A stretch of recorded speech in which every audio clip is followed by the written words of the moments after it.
Olá pessoal, sejam bem-vindos a mais uma aula de literatura. Nesse segundo bimestre nós estamos trabalhando com o livro que tem como título A Mala de Hannah, uma história real. Ele foi escrito por Karen Levine e foi publicado pela editora Melhoramentos. Nós vamos hoje então continuar com a leitura desse livro. Tem sido uma história muito interessante, principalmente por ser com fatos verídicos, né? A gente está conhecendo um pouquinho sobre quem foi a Hannah e sobre também esse grupo de japoneses que estão estudando sobre o Holocausto. Então hoje a gente vai continuar a leitura a partir da página 25, que está lá falando com o contexto de Tóquio, né? Lembrando vocês que a cada capítulo do livro, então, nós temos um pouco da história que está se passando lá no Japão, com a Fumiko e as crianças, e cada outro capítulo a gente tem então as informações sobre a infância lá da Hannah, lá no lugar que ela morava lá. A gente já vai chegar no capítulo dela, tá? Então vamos lá, na página 21, Tóquio, março de 2000. Desde o dia em que a mala chegara, Fumiko e as crianças ficaram atraídas por ela. Akira, de 10 anos, que geralmente adorava brincar e provocar, perguntou como um órfão se sentia. Maiko, que era a mais velha, adorava festas e era uma excelente atleta de nado sincronizado. Sempre ficava muito quieta na presença da mala. O objeto fazia com que pensasse em como deveria ser ficar longe dos amigos. A mala era o único objeto do centro que tinha um nome. Pela data da mala, Fumiko e as crianças calcularam que Hannah devia ter 13 anos quando foi enviada a Auschwitz. Um ano mais jovem do que eu, disse uma menina. A idade de minha irmã, disse Akira. Fumiko escreveu de volta ao museu de Auschwitz. Será que poderiam ajudá-la a descobrir alguma coisa sobre a menina dona daquela mala? Não, responderam eles. Sabiam tanto quanto ela. Fumiko deu a notícia às crianças. Tente em outro lugar, suplicou Maiko. Não desista, disse Akira.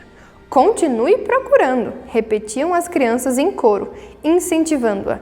Fumiko prometeu que continuaria a busca. Ela escreveu para Yad Vashem, o Museu do Holocausto, em Israel. Não, nunca tinha ouvido falar numa menina chamada Hannah Brad, escreveu o diretor. Você já tentou o Memorial do Holocausto em Washington? Fumiko escreveu correndo uma carta para Washington, mas a resposta foi a mesma. Não temos nenhuma informação sobre uma menina chamada Hannah Brad. Como isso era desanimador. Então, de repente, do nada, Fumiko recebeu uma nota do Museu de Auschwitz. Eles tinham descoberto algo. Tinham encontrado o nome de Hannah numa lista. Estava escrito que Hannah tinha chegado a Auschwitz vinda de um lugar chamado Theresienstadt. É um nome bem diferente aqui, pessoal, mas acho que é isso. Na página 23, então, a gente vai lá para Novi Mesto, que era a cidade que Hannah morava quando era criança, e a gente vai conhecer um pouquinho mais sobre a infância dela. 1939. No dia 15 de março de 1939, as tropas nazistas de Hitler tomaram o resto da Tchecoslováquia e a vida da família Brad mudou para sempre. Os nazistas declararam que os judeus eram perversos, uma má influência, perigosos. Daquele tempo em diante, a família Brad e os outros judeus em Novi Mesto teriam de seguir algumas regras. Os judeus podiam sair de casa apenas durante algumas horas. Podiam comprar apenas em algumas lojas e em determinados horários. Judeus não podiam viajar, então não podiam mais visitar seus tios queridos, tias e avós nas cidades próximas. Os Brad tiveram de declarar aos nazistas tudo o que possuíam: arte, joias, prataria e contas no banco. Eles apressadamente esconderam seus documentos mais preciosos embaixo do assoalho do sótão. A coleção de selos do papai e a prataria da mamãe estavam escondidas com gentis, amigos não judeus, mas o rádio da família foi levado ao escritório central e cedido a um oficial nazista. Um dia, Hannah e George entraram na fila do cinema para assistir ao Branca de Neve e 7 Anões. Quando chegaram ao guichê para comprar os ingressos, viram uma placa que dizia: "Judeus não são admitidos".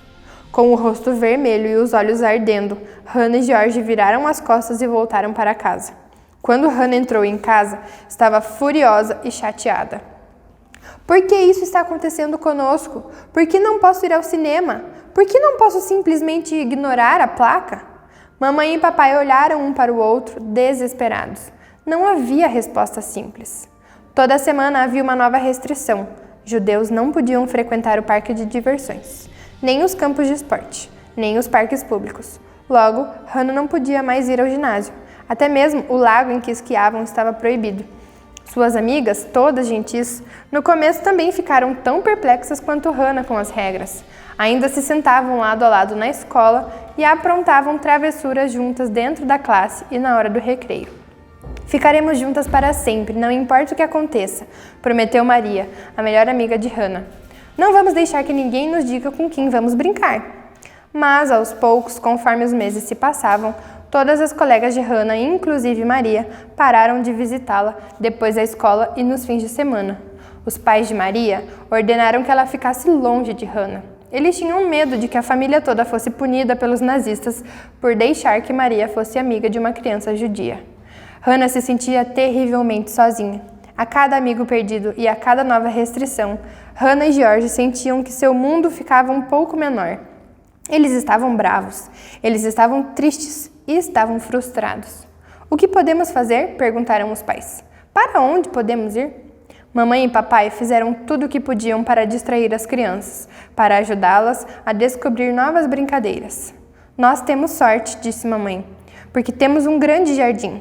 Vocês podem brincar de esconde-esconde, podem balançar nas árvores, podem inventar jogos, podem brincar de detetive nos depósitos, podem explorar a passagem secreta, adivinhar charadas. Sejam gratos por terem um ao outro. Hannah e George eram gratos por terem um ao outro e também por brincarem juntos, mas isso não aliviava a tristeza de não poderem mais fazer o que faziam antes, nem ir àqueles lugares onde costumavam ir. No lindo dia de primavera, quando o sol brilhava, os dois sentaram no quintal, entediados, brincando com a grama. De repente, Hannah começou a chorar. Não é justo! Gritou. Eu odeio isso! Quero que tudo volte a ser como antes! Arrancou um punhado de grama e jogou as folhas no ar. Olhou para o irmão. Sabia que ele estava tão triste quanto ela. Espere aqui, disse ele. Eu tenho uma ideia. Minutos depois, George estava de volta com um bloco de papel, uma caneta, uma garrafa vazia e uma pá. Para que tudo isso? Perguntou Hannah. Talvez, se escrevermos todas as coisas chatas que estão acontecendo com a gente, fiquemos mais aliviados. Isso é bobagem, respondeu Hannah. Não vai trazer nem o parque nem a diversão de volta. E não trará Maria de volta. Mas George insistiu. Ele era, no fim das contas, o irmão mais velho, e Hannah não tinha nenhuma outra ideia. Então, nas horas seguintes, as crianças derramaram sua infelicidade no papel. George escrevendo e Hannah falando. Fizeram listas das coisas que faziam falta e das coisas que os enfureciam. Fizeram listas todas as coisas que fariam e de todos os lugares para onde iriam quando aqueles tempos terríveis acabassem.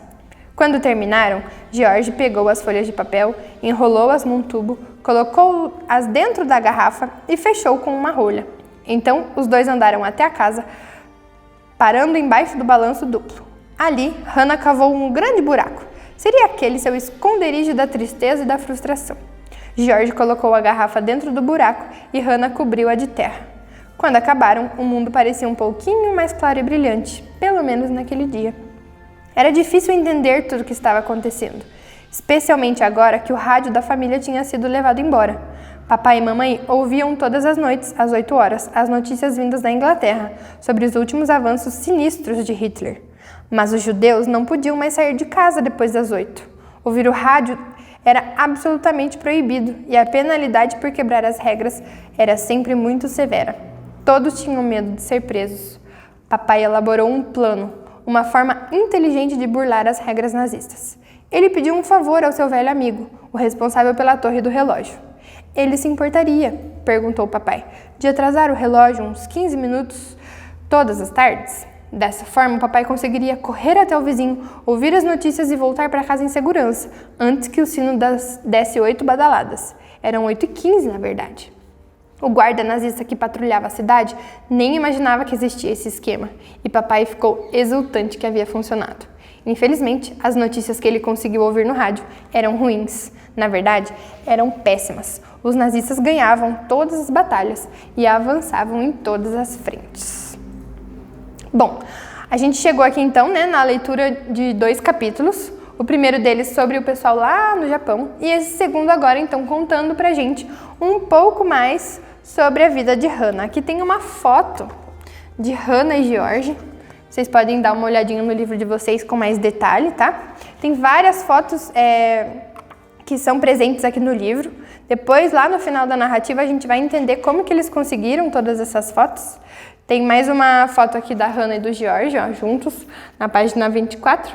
E aqui é a Hannah bem pequenininha com o pai dela, juntamente na mesma foto.